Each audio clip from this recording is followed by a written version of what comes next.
Esse vídeo aqui não é uma crítica contra a Rinode, muito pelo contrário, é um elogio, mas falando também alguns pontos que eles falharam, ok? Então não é uma crítica, é um elogio e falando alguns pontos que a empresa falhou. Primeiro ponto, a Rinode foi fantástica, pagou os seus bônus, cresceu, foi incrível, só que cresceu muito rápido.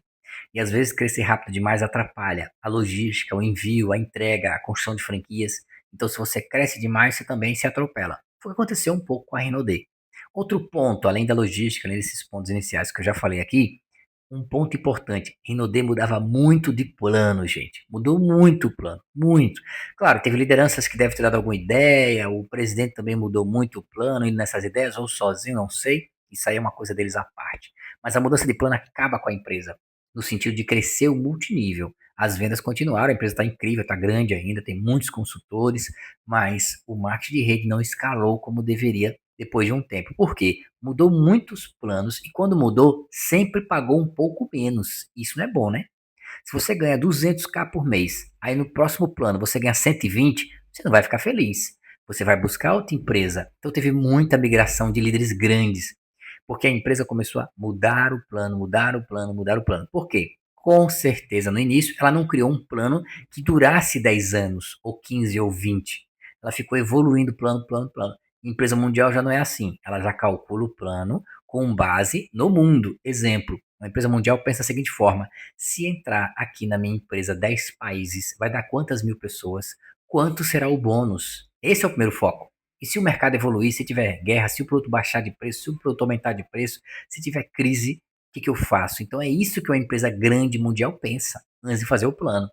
As empresas nacionais não pensam nisso. Elas pensam em entrar, vender, entregar alguns produtos e seja lá o que Deus quiser. Aí quando cresce, tem logística para fazer, tem crescimento de funcionário, de plataforma, de envio, ela começa a calcular e a mexer no plano. E muitas das vezes ela mexe demais.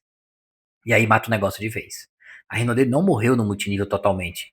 E nem caiu muito. Ela só perdeu lideranças de muito peso. E isso atrapalhou muito o mercado. Você pode ver que o dono hoje fala muito como se ele fosse líder de multinível. Ele não é líder, ele é um corporativo. Na EMA você não vê o dono aparecendo tanto. Na Forever, na Herbalife, você não vê isso. Mas por quê? Às vezes o dono ele não entendeu que ele tem um PIN de presidente e não o PIN de líder. Dono não pode deixar o PIN de líder pegar no peito.